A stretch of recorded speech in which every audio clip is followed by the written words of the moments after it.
앓는 진통제 중에 모르핀이라고 하는 그런 진통제가 있지요. 양귀비 추출로 만든 것인데 전쟁 중에 부상당한 병사를 위해서 사용됐다고 합니다. 중독이라고 하는 그 치명적인 부작용이 있지만 진통과 마취제로 지금도 사용되고 있습니다. 진통제는 말 그대로 통증을 완화시켜주는 겁니다. 그러니까 응급 처치용이기 때문에 근본적인 치료는 되지 못하지만 이 진통제가 그 통증을 완화시켜주는 그런 기간 동안 치료가 이루어지게 해서 아프지 않으면서도 병을 이제 고칠 수가 있게 합니다. 그런데 1975년도에 양리학자였던 코스테리치가 그 모르펜의 300배의 그 효과가 있는 진통 효과가 있는 것을 이제 발견했습니다. 근데 이것은 중독성도 없습니다. 그 물질이 뭔가 하면 엔돌핀이라고 하는 그런 물질이었습니다. 근데 이 엔돌핀은 놀랍게도 우리 몸에서 스스로 만들어낸다는 거예요. 그래서 이 물질이 몸에서 만들어지게 되면 숨이 턱까지 차오를 만큼 했던 그 고통도 잊게 한다고 합니다. 그러면 언제 이 물질이 만들어지느냐? 기뻐할 때 만들어진다는 거죠. 웃을 때 만들어진다고 합니다. 그러니까 우리가 막 웃으면 이런 물질이 만들어진다는 거예요. 그런데 최근에 의학이 발견한 호르몬 중에 이 다이돌핀이라고 하는 물질이 있습니다. 이것은 엔돌핀 효과의 4,000배가 된다고 합니다. 이 호르몬도 우리 몸에서 만들어지게 되는데요. 우리 몸의 면역체계에 강력한 긍정적 작용을 한다고 합니다. 그래서 이 다이돌핀이라고 하는 물질이 만들어지게 되면 의학적으로 고치기 힘든 병도 고칠 수가 있게 되고 사람의 생명력을 살리는 그런 것을 공급한다고 해요.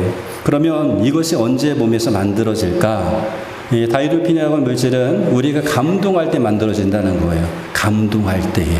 그래서 여러분 뭐 어떤 일에 대해서 막 감동하잖아요. 그런 감동할 때.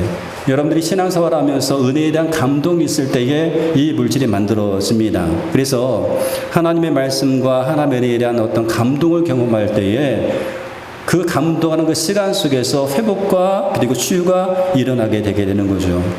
그러므로 우리가 신앙생활을 하면서 감동이 있다는 것, 하나님의 은혜에 대한 감동이 있다고 하는 것은 그것은 굉장히 큰 은혜이다라고 하는 겁니다.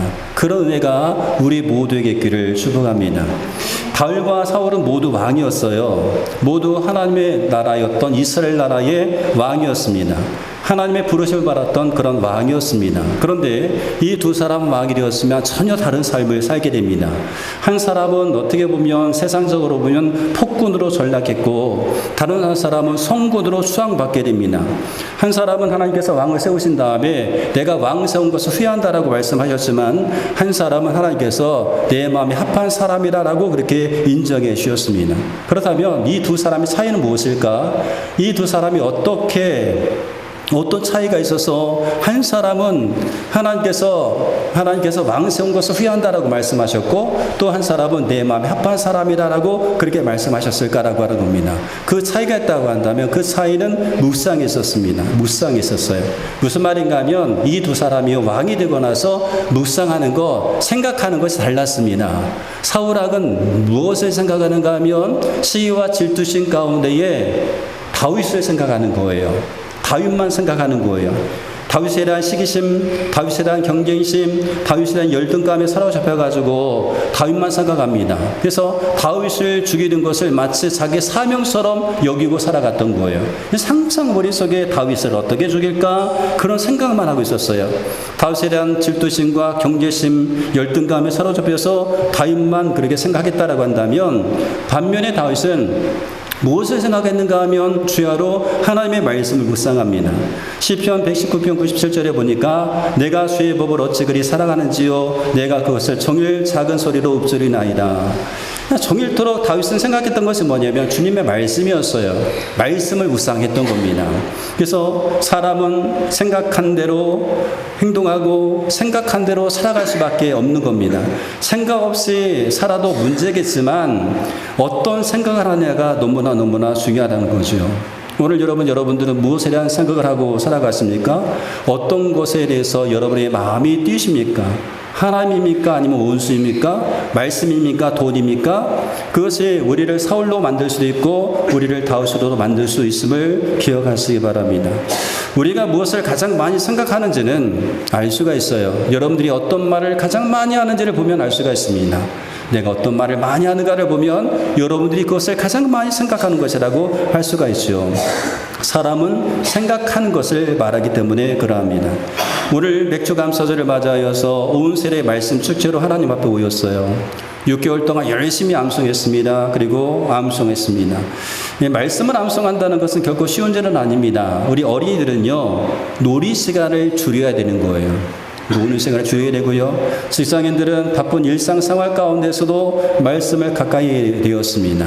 어르신들은 기억력, 연약해지는 그런 기억력 속에서도 말씀을 마음에 새기기 위해서 애를 썼습니다. 그렇게 6개월 동안 말씀을 암송하고 또 암송했죠. 근데 그 말씀을 우리가 매일매일 우리의 삶 속에서 묵상할 때에 그 말씀이, 머리에 기억된 이 말씀이 우리의 마음으로 내려오게 됩니다. 우리의 마음으로 내려왔던 이 말씀은 우리로 하여금 생각하는 것을 다르게 합니다. 그리고 이 말씀이 마음에 내려오게 되면 말하는 것이 달라지게 되고요. 결국 삶의 편으로 이어지게 되는 겁니다. 그러므로 암송했던 그 말씀이 머리에만 머물러 있으면 안 되고 그 말씀이 이제는 마음으로 내려와야 되는 거죠. 그래서 삶의 편으로 이어져야 되는 겁니다. 다윗은 이렇게 고백합니다. 내가 주께 범죄하지 아니하리하여 주의 말씀을 내 마음에 두었나이다. 하나님의 말씀을 마음에 두었다라고 고백하고 있는 거죠. 그래서 말씀 암송의 그 완성은 머리의 지식이 아니라 마음에 내려와서 실천하는데 그것이 말씀 암송의 완성이라고 할 수가 있습니다. 5만 번 이상 기도 응답을 받았던 사람 조지뮬러 목사님이지요. 평생 5만 번 이상 응답 받았으니까 얼마나 많은 기도한 대로 다 응답 받으신 분이었잖아요. 고아원을 운영했는데 고아원을 운영하면서 놀랍게도 정부나 어떤 단체에 지원금을 요청하지 않았다고 합니다. 사람들에게 필요를 구한 것이 아니라 오직 하나님께만 기도했고 하나님께만 기도했을 때 하나님은 놀라운 방법으로 그 모든 것을 세워주셨다고 합니다. 그런데 조지 뮬러가 자신의 기도 생활의 그 응답의 비밀을 이야기해 주는데요. 단순히 기도를 많이 한 데에서 기도 응답을 받은 것이 아니라고 합니다. 그의 기도 응답의 비밀은 어디 있는가 하면 말씀이 있었어요. 말씀의 묵상에 있었다고 고백합니다. 무슨 말인가 하면 그가 말씀을 알았고 이 말씀을 묵상하면서 그 말씀을 100% 신뢰했기 때문에 가능했다는 거죠. 하나님 말씀을 100% 신뢰했고 그 말씀, 그 약속의 말씀을 붙잡고 그가 기도했다는 겁니다. 그래서 눈앞에 아무것도 없고 보이지 않아도 두려워하지 않았고 내일 먹을 양식, 먹을 것이 없어도 불안해지지 않았다는 거죠. 왜냐하면 사람의 도움보다 하나님의 말씀을 더 신뢰했기 때문에 그러합니다. 그러니까 말씀을 믿고 기도했던 것, 이것이 말씀의 마음에 내려왔고 삶 속에서 실천되는 것이라고 할 수가 있죠. 여러분, 우리가 말씀을 암송하는 것은 성경 박사가 되기 위한 것이 아닙니다. 성경적인 지식을 늘리기 위한 것이 아닙니다. 말씀을 암송하는 목적은 말씀대로 살기 위함입니다. 말씀 암송은 하나님의 뜻대로 살기 위한 거룩한 수단이 되어야 된다는 거죠. 내가 말씀대로 살기 위해서 말씀을 암송하는 겁니다. 여러분, 우리가 말씀을 마음에 두면 하나님 말씀이 우리를 지켜줘요. 말씀이 마음에 심겨지게 되면 말씀이 나를 지켜주게 된다. 시편 기자가 지금 이렇게 고백하죠. 내가 범죄하지 아니하려 말씀에 마음을 둡니다. 내가 범죄하지 않기 위해서 말씀을 내 마음에 둡니다. 이 세상적인 어떤 유혹으로부터 이 말씀이 우리를 지켜준다는 거예요. 말씀을 마음에 두면 죄를 피하게 되고 죄를 이길 수 있다는 거죠. 우리가 종종 여러분 핸드폰을 이렇게 사용하다 보면 용량이 가득 찼습니다. 그런 메시지가 뜨는 경우가 있어요. 여러분들은 그런 경험은 없겠지만 우리 청년들은 그런 경험이 종종 있을 겁니다. 제가 핸드폰을 바꾼 지가 한 6년, 7년째 되거든요. 그러니까 제가 지우지를 않으니까 핸드폰의 그 용량이 지금 차고 있어요. 근데 어느 순간 보면 제가 사진을 찍으면 사진을 찍을 수 없다, 저장할 수 없다는 그 메시지가 뜹니다. 이유가 있어요. 뭐냐면 용량이 가득 찼기 때문에 그러합니다. 용량이 가득 찼기 때문에 어떤 카카오톡에서 무엇인가 이렇게 다운로드 받으려고 해도 받지를 못하는 거예요. 그러면서 용량이 가득 찼으니까 필요 없는 파일은 지우세요. 그런 메시지가 뜨는 경우를 종종 보게 됩니다. 만약 우리의 마음이 하나님의 말씀으로 가득 차 있다라고 한다면 이 사탄의 유혹의 파일을 우리 가운데 집어넣으려고 할 때에 그런 메시지가 뜨는 거죠. 용량이 가득 찼습니다. 용량이 가득 찼습니다 하면서 사탄이 주려고 했던 이 유혹이 들어올 틈이 없게 만드는 겁니다. 그러므로 말씀을 마음에 두면 죄가 들어올 자리가 없다라고 하는 거죠. 여러분, 죄와 싸우는 가장 좋은 방법이 있다고 한다면 죄와 씨름하는 것이 아니라 말씀으로 마음을 채우는 겁니다. 우리의 말씀으로 마음을 채우게 되면 죄는 떠나가게끔 되어 있는 거죠. 여러분, 평소에 하나님의 말씀을 암송하면 하나님께서는 결정적인 순간에 그 말씀이 생각나게 하십니다. 그리고 그 말씀이 성령의 검이 되게 하여서 사탄의 유혹을 이길 수 있게 하는 겁니다. 그래서 정말 결정적인 순간에 하나님께서 말씀을 생각나게 하시는 거예요. 말씀을 암송하고 있으면, 말씀 묵상하고 있으면 그 말씀이 정말 결정적인 순간에 생각이 나서 그 성령의 검이 돼가지고 죄를 이기게 한다는 겁니다. 말씀은 어둠을 물리치는 빛의 역할을 하게 됩니다. 어둠 방에 이 어둠을 물리칠 수 있는 가장 좋은 방법이 뭡니까? 불을 켜는 거예요. 불을 켜면 어둠이 사라지게 되는 겁니다. 예수님께서 광야 40일을 금식하셨을 때에 사탄이 3번이나 예수님을 시험하잖아요. 근데 예수님께서 그때 이 사단을 무엇으로 승리하셨습니까? 기적이 아니었습니다. 능력이 아니었습니다. 예수님께서 말씀하셨어요. 기록하였으되, 기록되었으되 라고 하시면서 하나님의 말씀으로 승리했음을 보게 됩니다. 이처럼 우리의 마음속에 저장된 말씀이 사탄의 유혹을 떠나가게 하는 실질적인 무기가 되게 하는 거죠.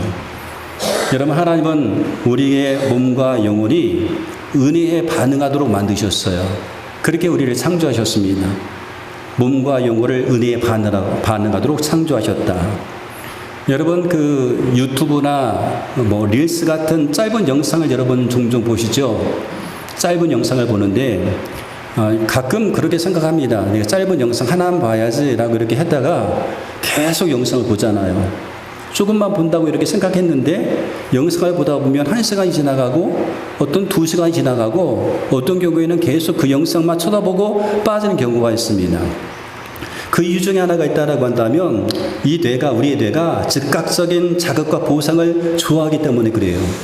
즉각적인 자극과 보상을 좋아하기 때문에 짧은 영상 하나 보면 또 다른 영상 보고 싶어지고 또 하나를 보면 또 다른 영상이 보고 싶어지게 되는 겁니다. 그래서 잠깐 보려고 했던 것이 1시간이 지나가고 2시간이 지나가게 되는 거죠.